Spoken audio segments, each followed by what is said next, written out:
Hi, everyone. I hope you're doing well and staying at home.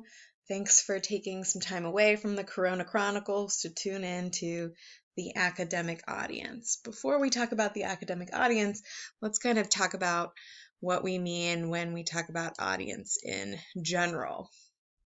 So, we all address different types of audiences in our lives and read pieces that address different audiences. Jamila Lai Scott talks about how she talks to differently to people at home, people who are her friends, and people at school. And we are kind of constantly shifting audiences. And you can probably think about different people that you speak or write to as well. Some of the audience that I write to are maybe emailing colleagues. And that's going to be really different. The way that I address them is going to be really different from the way that I might text my sisters. And I also take meeting notes for the American Association of University Professors, and that's probably going to be a little more formal than the way that I address my colleagues in those emails. And so we're kind of always shifting the way that we write and speak to people without kind of realizing it. And so when we think about audience, I like to think about audience as existing on this kind of range that we're pretty fluid on. It's not just one single group of people, and a lot of the readings that we read are often not even addressing just one single group of people, but we might be able to think about different audiences that might be applicable to those as well. And this group is kind of constantly changing, and it's easiest to talk about the extreme points on this range first and see maybe where some other audiences might fit in. So on one end, we have the intimate and informal audience, and on the other end, we have the impersonal and formal audience. And notice that the arrows sort of imply that these audiences could go even further than these polar ranges, and we can talk about that a little bit later too, because I think they can. And so let's talk about the intimate and informal audience first. So this is a great picture of my family. In case you missed my face, you can now hear my voice and see my face all at the same time. And these are people that we write to. We don't really realize it, but we are writing to these people. And if you're thinking about the type of clothing that this audience might wear, these are people who you see in pajamas. They're your family, they're your friends, they're your honey, and you write to these people. You are probably constantly texting people. I text my husband all the time. I leave him notes. We write lists. My daughter even likes to pretend that she's writing lists because she sees them at our house all the time. And especially under the current pandemic status, you might actually be finding yourself emailing people, or as Governor DeWine in Ohio suggests, writing letters to people who might be stuck inside and missing you. And so when we are thinking about these writings that we're doing, we're using very little formatting. When I text my husband, I don't start a text off by saying, "Dear Mark, comma," and then telling him what I need in the text message. And you probably don't start your text to your honey with "Dear honey," comma either. We just kind of start the text. The language that we use is really informal, and we might even slip into some slang. And slang is vocabulary and grammar patterns associated with a specific group of people. We usually associate slang with cultural groups, but we even have slang terms within our families. For example, if I write yogurt on a grocery list for my husband, there are lots of different kinds of yogurts that exist, but he knows because he's looked in the fridge at home what kind of yogurt I mean when I say yogurt. And you might be able to think about some of these little grammatical patterns or words that have specific types of meanings within your intimate groups here. Punctuation, we use very little punctuation. A lot of times punctuation is made into emojis because while we know from our English class that we can use punctuation to convey emotion, we can also use pictures to convey emotion. And so sometimes that punctuation gets made into little pictures. Sentence structure is super loose. Not a lot of people are writing sentences that end in periods when they're texting people. I certainly do not put commas after all of the items on the grocery list. Sometimes there is no sort of sentence structure at all, especially if you think about something like a note or a list. It's just a piece of a sentence, or maybe it just says divers on it, and that is just one word that means something very specific.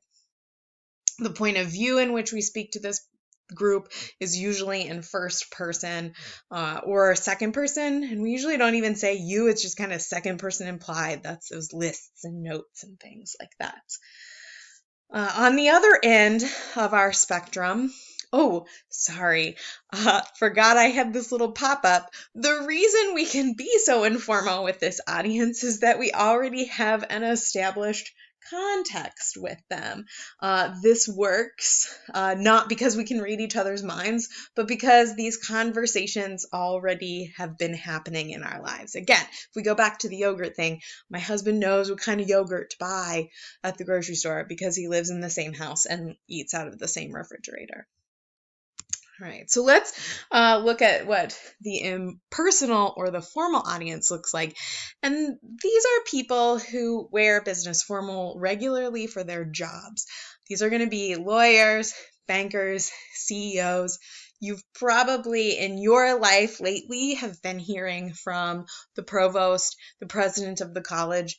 Those people wear business formal all the time to work. I cannot think about our provost wearing anything but a business suit, and I can't think of the president of the college wearing even anything but a business suit that also has green accents. She's just really into her business formal wear and college representation. And anyway, so these people who comprise the formal audience, they typically write things like contracts, loans, policies, and very formatted specific emails. The formatting that this audience uses is very specific and intentional. A great example of this is the idea of a pink slip. And if before sort of the electronic era, if someone was getting fired, they would receive a pink piece of paper in their mailbox that would tell them, hey, you've been fired. And this pink slip idea, you know, just by the formatting of the color of the paper, what that pink slip actually means. And so formatting is very specific and intentional and conveys a lot of ideas just by the way that something is formatted. When I worked at Greater Cincinnati Waterworks, we had the email formatting for kind of every different occasion, and you could definitely tell what was kind of important based on the formatting, what was just kind of informational, what was just kind of fun, because we had different formats for the emails that we were being sent, so you could pull it up and look at just what it looked like without reading any of the content and know exactly what it was going to talk about. The language in these documents is really formal. Again, the words might seem really large, but they mean exactly what these people need them to mean. There might also be a lot of jargon, and jargon, like slang, is language, grammar structures that are specific to a particular group of study or a field. And so you might even be able to think about some jargon from your specific field of study. I'm sure there's jargon in the culinary world. I'm sure there's jargon in the business world. And so there's language that different fields of study use to talk about very specific things. And when we're thinking about jargony words, these are words that someone in that field of study would see and know exactly what it means. Again, it's like slang for a field of study. Punctuation is also very deliberate in a lot of these writings. If you think about policy, sometimes there will not be any periods until you get to the end of a specific part of the document, so that there's sort of this very exact and intentional idea of what's going on.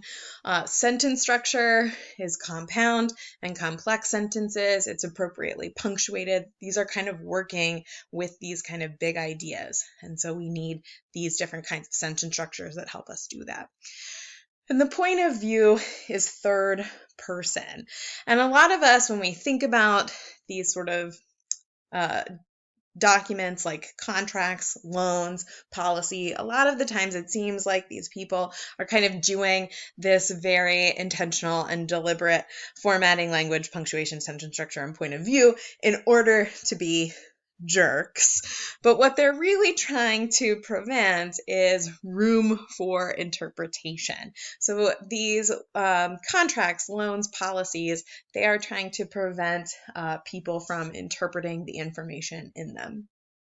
My sister, who lives in Cincinnati, works for a Canadian banking services company, and all of their written documents mean the same thing to everyone in that global banking community. So again, someone who is looking at a document that she's written in Canada is going to be able to understand it. Someone who's looking at a document that she's written translated into Chinese is going to be able to understand what she's talking about when maybe she's talking about a loan, when she's talking about a contract.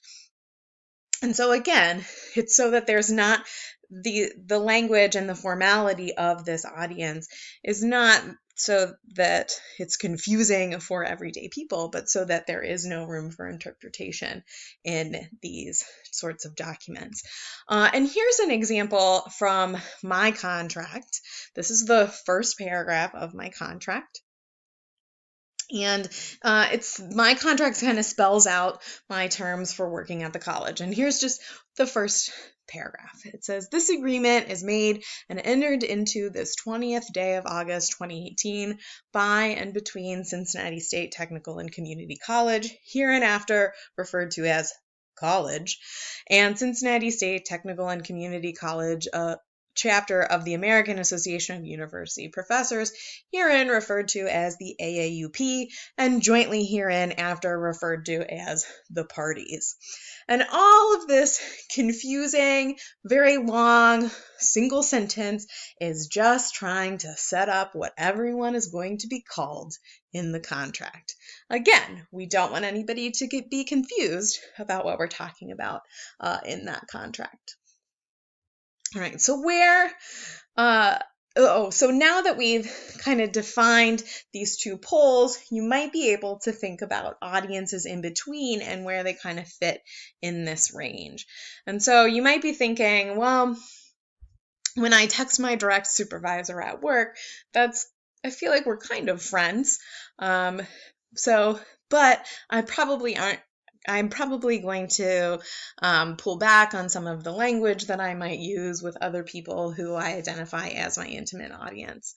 On the other end, if you're applying for a job, you might be thinking a little bit more formally as you are writing a letter to or creating a resume for a potential employer.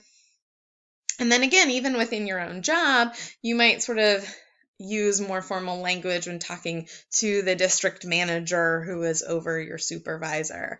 I also kind of think about my daycare provider is someone who I text with regularly and have email conversations and face-to-face conversations with, but I don't feel like she would fit into my intimate audience. I definitely address her a little more formally. She runs a pretty tight ship, and I like that, but I'm a little bit scared of her. So I address her formally. You might also be thinking about stuff that exists outside of this range between intimate and informal, like a diary. A diary isn't really meant for anyone to read, and so that might exist outside that range of intimate and away from what you might read.